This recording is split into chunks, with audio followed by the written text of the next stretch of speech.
I look down at my gas gauge and it's slightly below empty.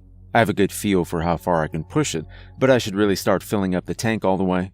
For some reason, it feels less painful to my bank account to only put $20 in at a time. I hope the next exit has a gas station that's open. I haven't seen another car in miles.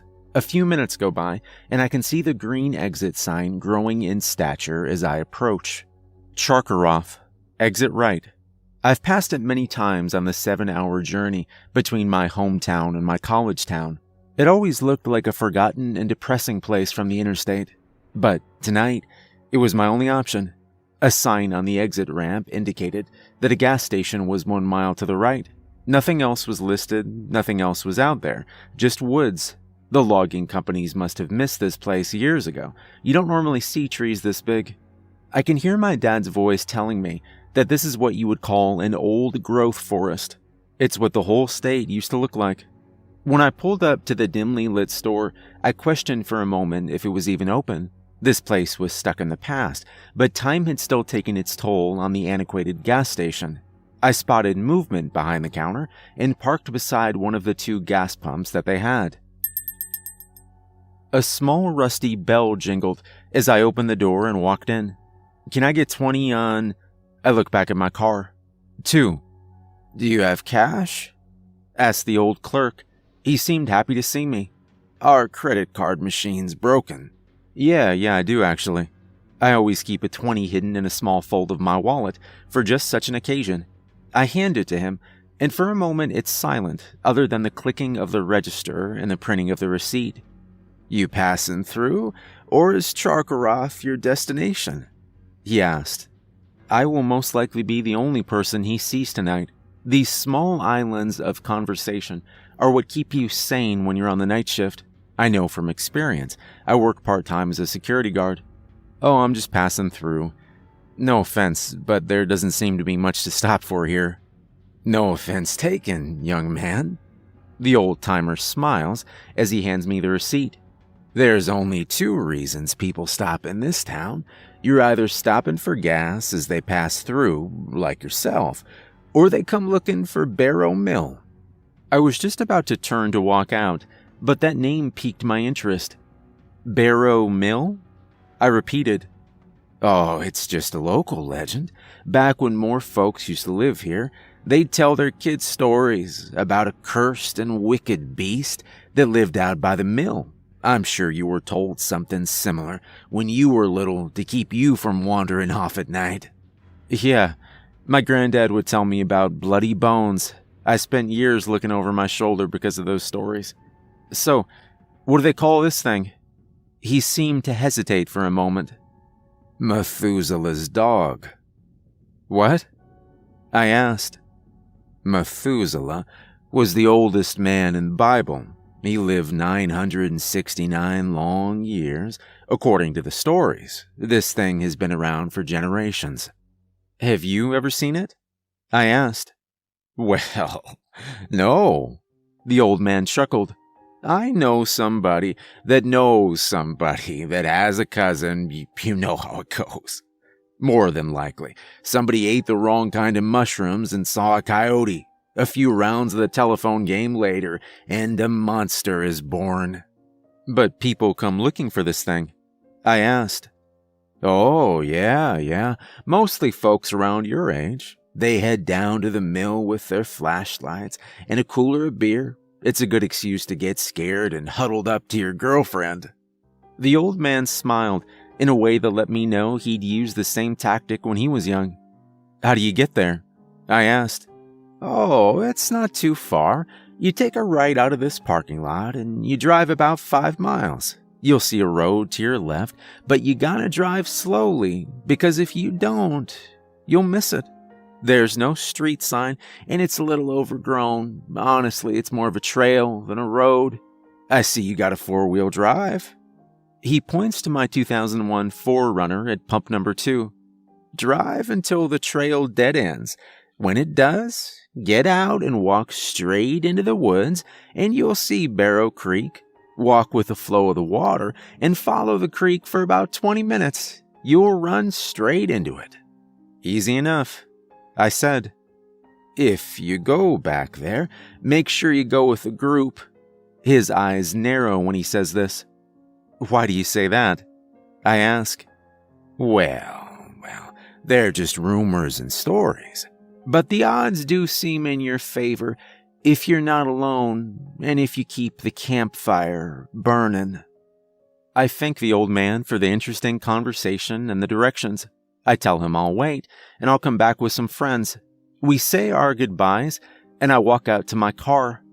As I watch the numbers on the gas pump edge closer to $20, a familiar feeling of excitement and anxiety starts coursing through my veins. A memory from when I was in middle school flashes through my mind. A dare from a friend about a creepy abandoned house on the outskirts of town.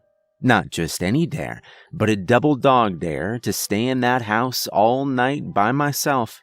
Nobody else in my group of friends would have done it, but I didn't even need the encouragement. I wanted to go. I turn the ignition over and crank the music up as I pull out of the gas station and turn right. I find the trail, and it has some bad ravines down the center, but it's nothing the 4Runner can't handle. It's slow going, but I'm in no rush. I don't care about the branches that scrape the sides of my car or the potential to get stuck in the woods. I'm here for that feeling of danger, even if that's all it ever is. I know it's probably just an old mill in the woods, but I like throwing myself into situations where my senses are heightened. Those are the memories that stick with you. I reach the end of the trail and park.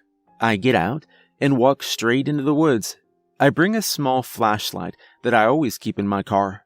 Barrow Creek is right where the old man said it would be. I turn to walk with the water down a worn, narrow trail that runs right next to the creek. There's not a lot of underbrush in these woods. It's made up of gigantic trees, and this leaves room for lots of dark open spaces between them. The trail snakes between the trees, and as I keep moving, I start to notice that the only sound I hear is the rippling of the water. The silence and the darkness start to play with my mind, but I'm not looking over my shoulder, and I'm not turning back. I can see a large, dark structure up ahead. It's the mill. My flashlight scans from one side of the structure to the other. The wooden parts are in ruins, but the stonework has held up well.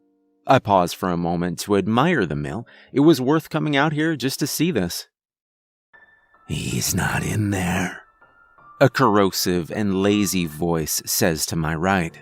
Fear flushes through my body, but I turn and shine the light in the direction that the voice came from. There are several large trees about 15 feet away, so big that 2 men couldn't wrap their arms around them. You came for the dog, right? The voice cuts. It seems to be coming from behind the middle tree, and it's literally talking down to me from a high vantage point. I'm picturing someone sitting in a branch about 10 feet above the ground, but there are no low branches. Yeah, I heard the stories. I just wanted to see if they were true. I sound more confident than I feel. They are not. I am no dog, the voice says with a snarl. My blood runs cold. The voice is not human, and whatever it is, it's big. I better keep it talking. What should I call you? I ask. I've had many names, but you can call me Methuselah. I've grown fond of that one. What are you? You're not fooling me. There's no point in buying time. I don't want to gnaw on your femur. I'll entertain the conversation for now. Because it's been a long time since anyone dared to ask me any questions. They normally just run. Okay, fair enough. I'm asking you genuinely. What are you? I'm higher in the food chain, but you don't even know what food is. The thing talks in riddles. How old are you? Oh, I don't keep track of time, because time doesn't keep track of me. I've heard you're old. Why doesn't time keep track of you? When you eat something, it has a ticking clock attached to it. It was always going to die. You're born into death. You eat things that are born into death. Your body is part of death, and you cannot escape it. There is, however, something that a human has that does not die. A soul. I eat things that do not die. I am above the carnal system, and so I do not die. If this is a joke, it's a convincing one. I take a few backward steps down the trail, but it feels pointless. I might as well face whatever this is head on. I square my shoulders. Why don't you show yourself? You'd run, and I don't want the fun to end just yet. My intuition is telling me to keep the light on the tree. I don't believe a word this thing says, but it feels like the light is keeping it pinned down. My grip on the cheap little flashlight tightens. What are the chances that I leave here alive? No point in beating around the bush. Suddenly, my flashlight flickers. I immediately bring my free hand down to slap some life into it, but before I do, a long and lean arm reaches out from behind the tree and digs its claws into the bark. A head peeks around the trunk, and it's about 9 feet in the air.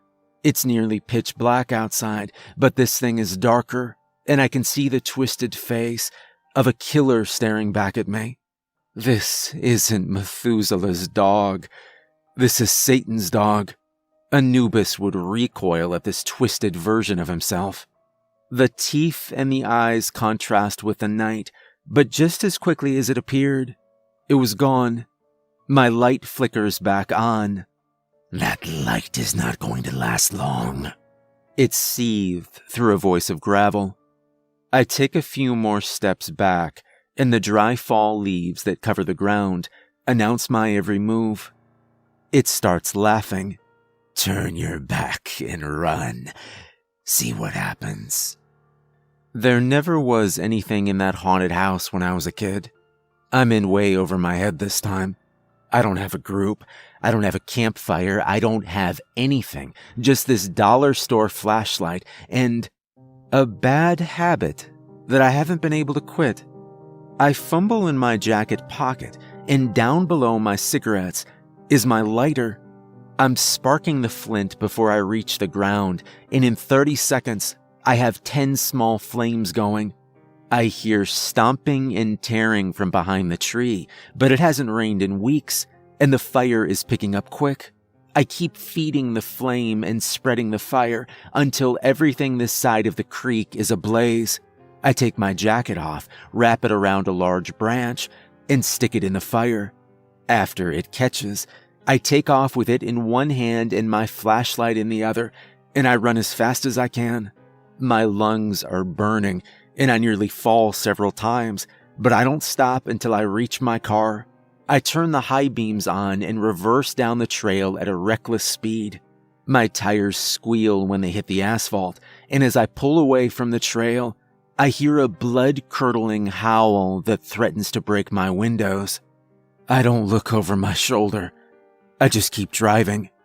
The gas station is now closed for the night, but I wouldn't have stopped anyways.